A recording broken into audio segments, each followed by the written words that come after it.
Ar-Rahman Ar-Rahim Al-Malik.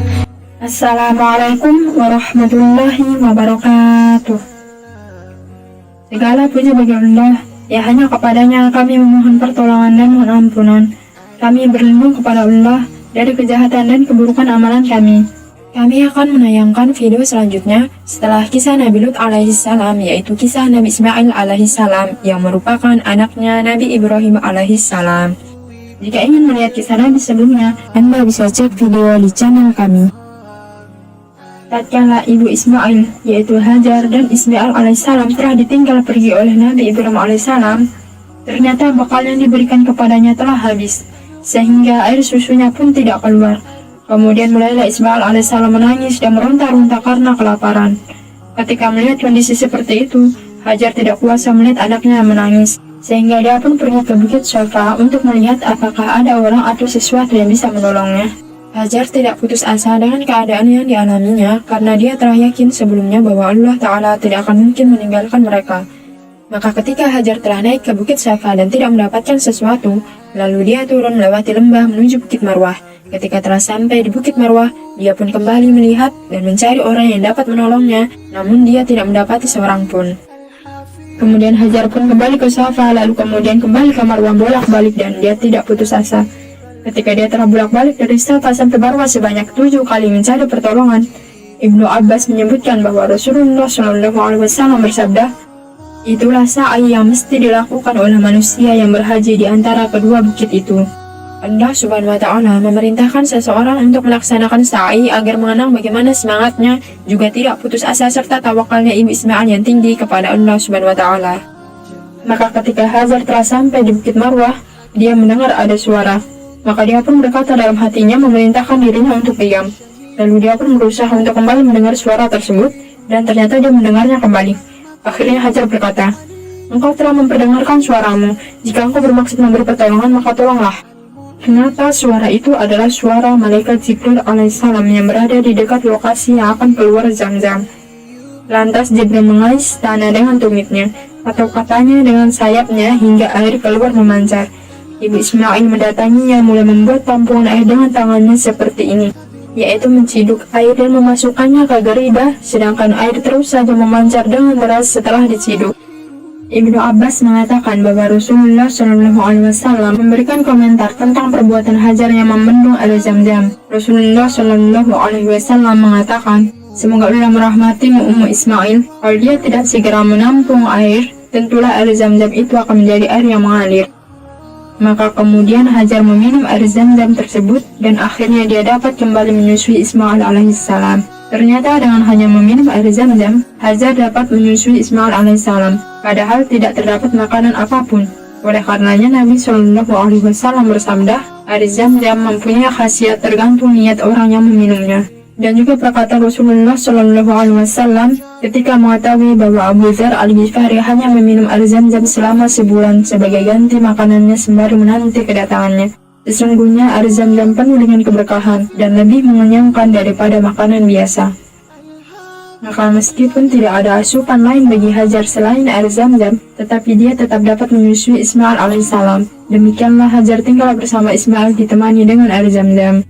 Kemudian malaikat Jibril alaihissalam berkata kepada Hajar, "Janganlah kalian takut ditelantarkan, karena di sini adalah rumah Allah yang akan dibangun oleh anak ini dan ayahnya.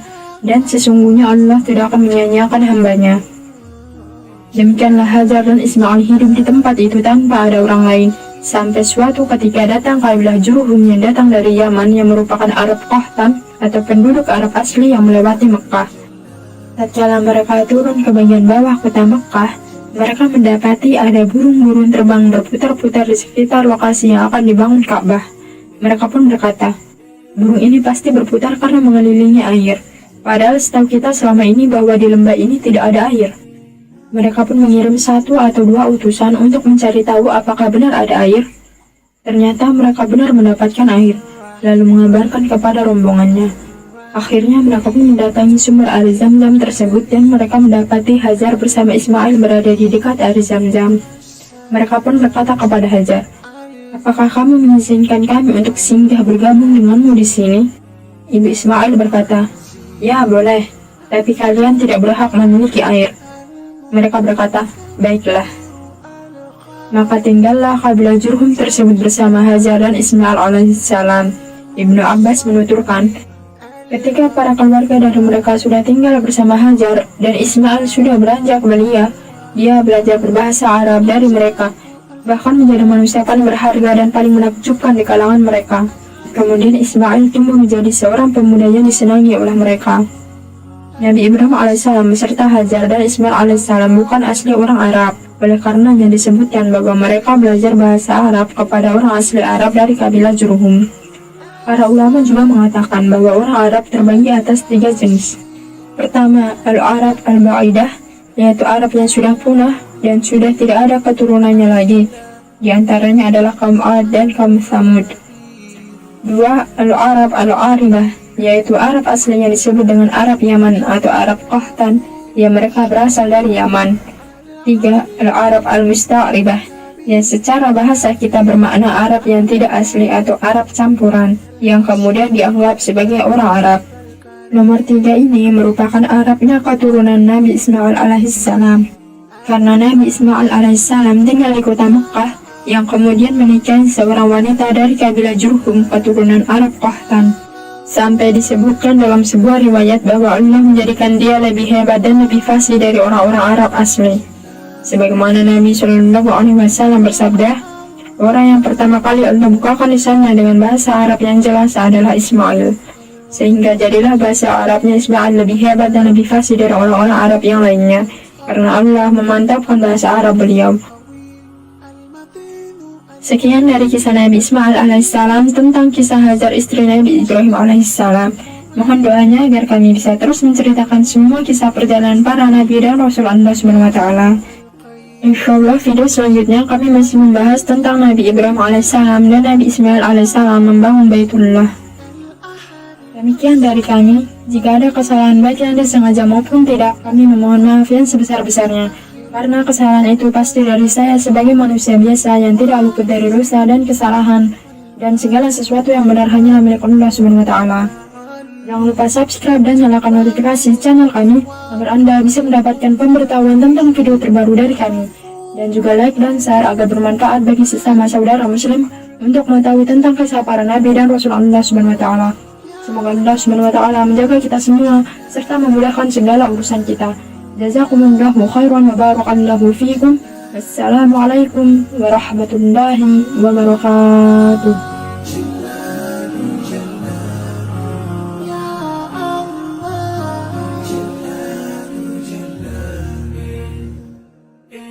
المقسم